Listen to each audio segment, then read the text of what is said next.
Did you know that I have a fully edited video on this channel that I have not released?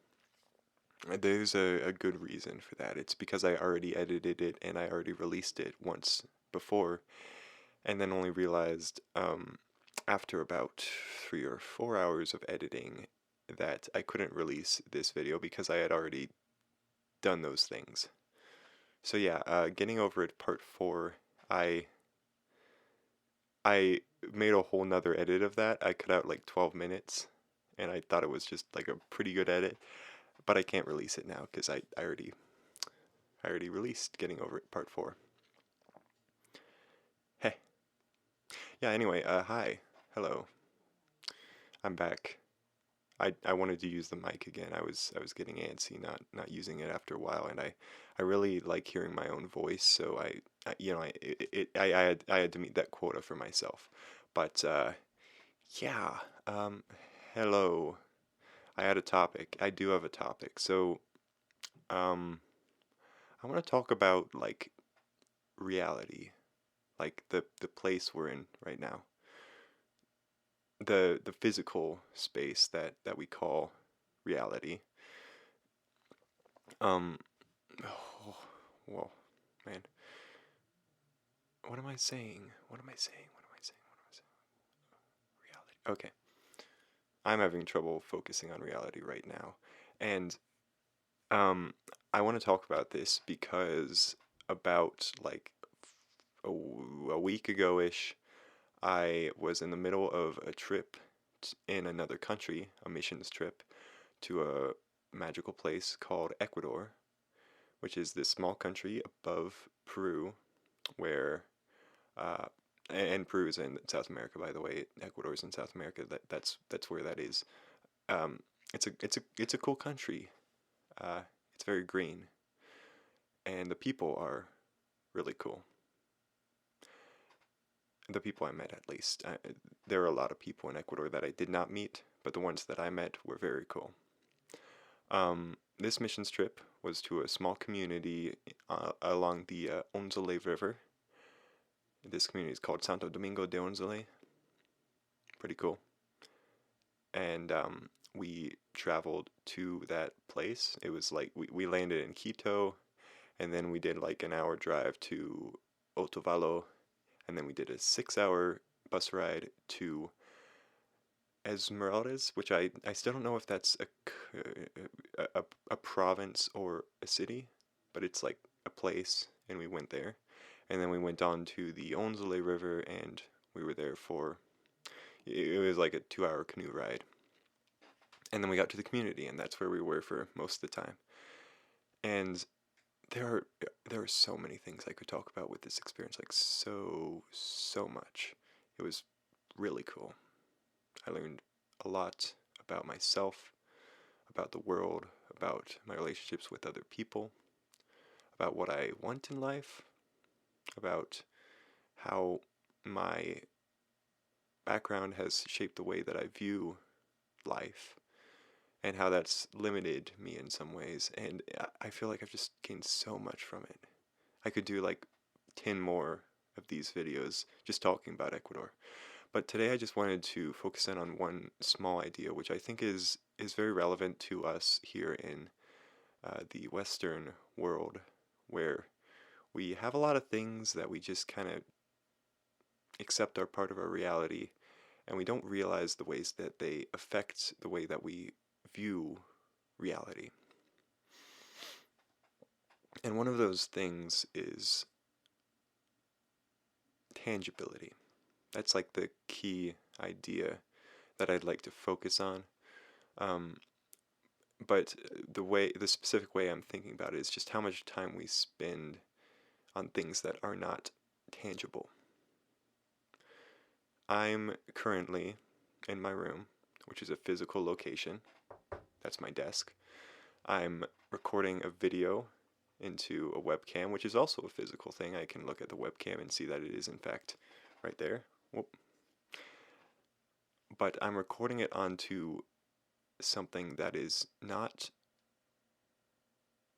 physical in the sense that it's not something I can really taste or touch or experience like most other things in the physical world. It's a virtual world. YouTube. It's real in that you can interact with it, you can listen to it, you can see it, but it's not actually reality. And so it's a weird situation to be in, like talking about reality and recording into something that isn't real. But let me talk a bit more about Ecuador and why I'm like why it kind of changed the way that I view some of these things relating to like the virtual world. So for the entirety of the time that we were in Santo Domingo de Onzale, we had no access to Wi-Fi. We did have our phones, but we didn't use them very often. We were cut off pretty much entirely from the outside world and really from most forms of technology. And I think this had a very profound effect on the way that I viewed reality. Not in like where I had some like big epiphany of like, oh, this is reality. But it was a very subtle thing where I just became a lot more present, a lot more in the moment, a lot more aware of the the world around me, like where people are in the room, who's in front of me, what's on their face, like what their expression. That's what I mean. What's on their face, not like oh they have a beard. Although I think I noticed if people had beards. Not that many people had beards. I have a beard now. I did notice that. Uh, so yeah, yeah. So I just became a lot more like aware of things, and then additionally, just the fact that we were missing so many other kind of like luxuries. Like we didn't have running water, we didn't have like that much electricity, we didn't have air conditioning, which is something I'm very used to having in Canada. And I mean like not we don't actually have air conditioning, we have like heating, but still, air that is conditioned to be a certain temperature.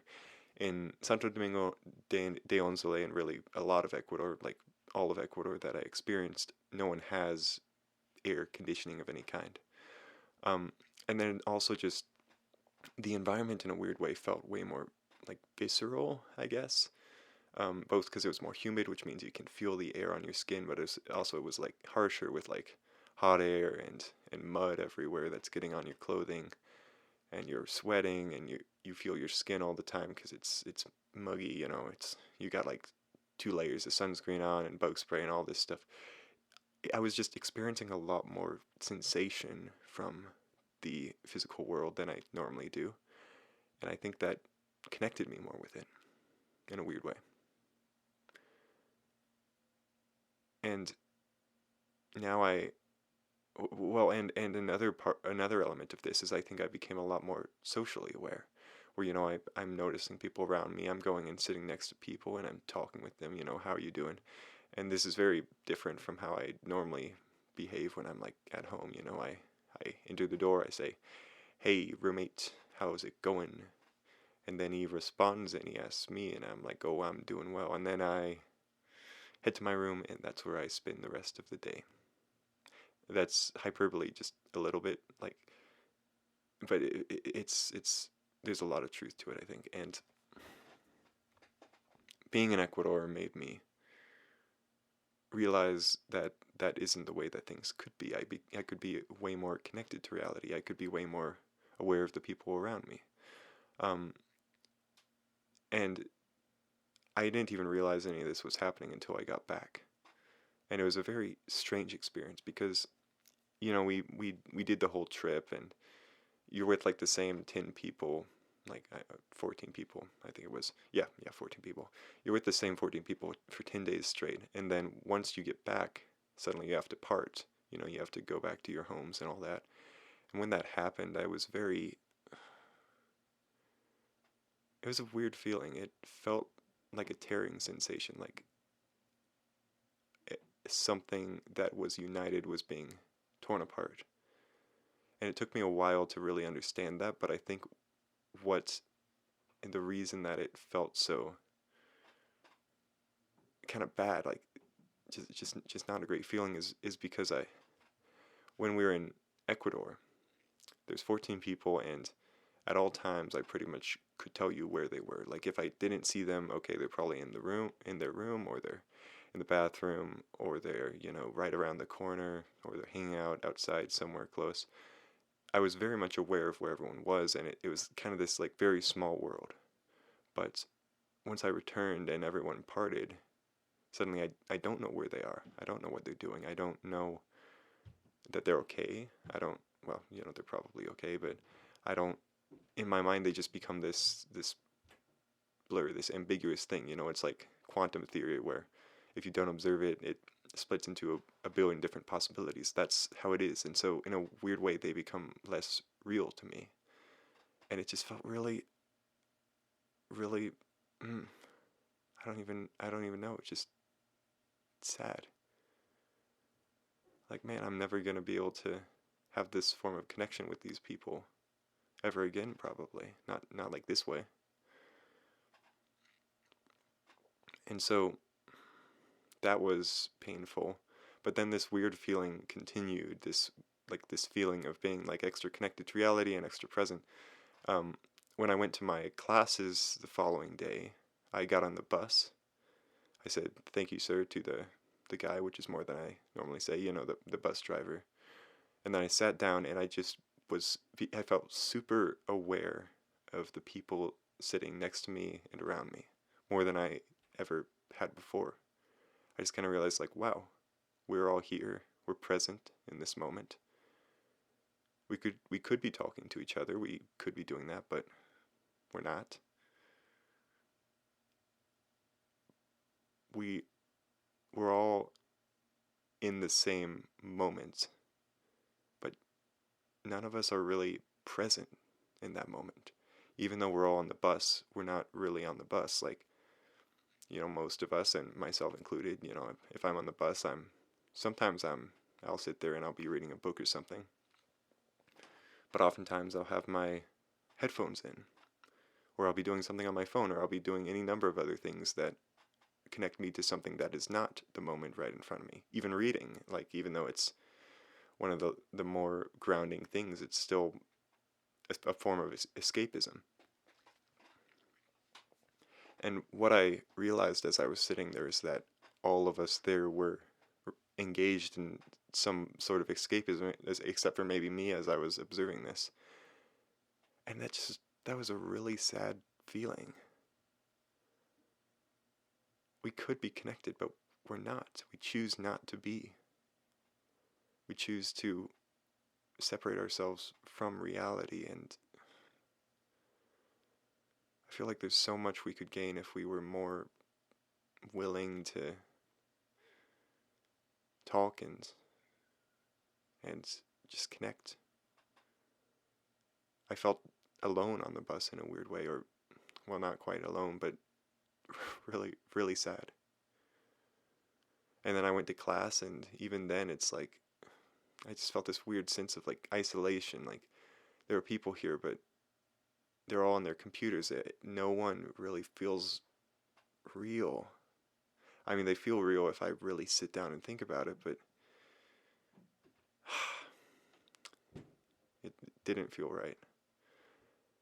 And so I think the weird lesson I've gained from Ecuador, it's a weird mixture of a lesson and also like both a blessing and a curse.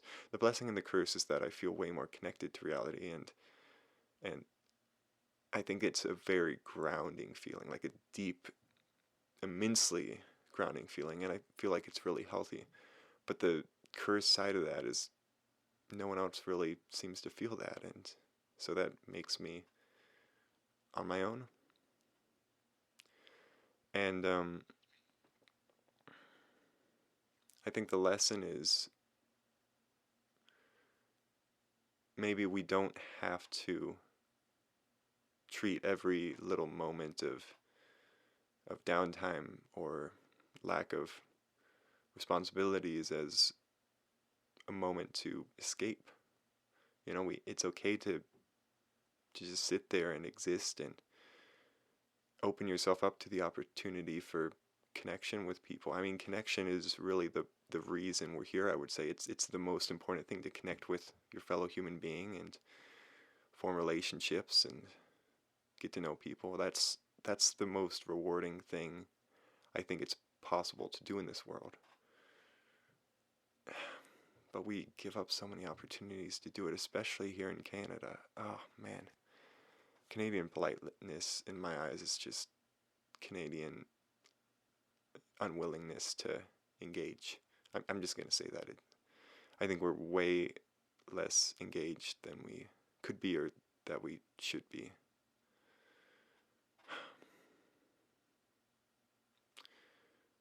Yeah, I don't I don't really have anything else to say. I realize like this is just me being sad.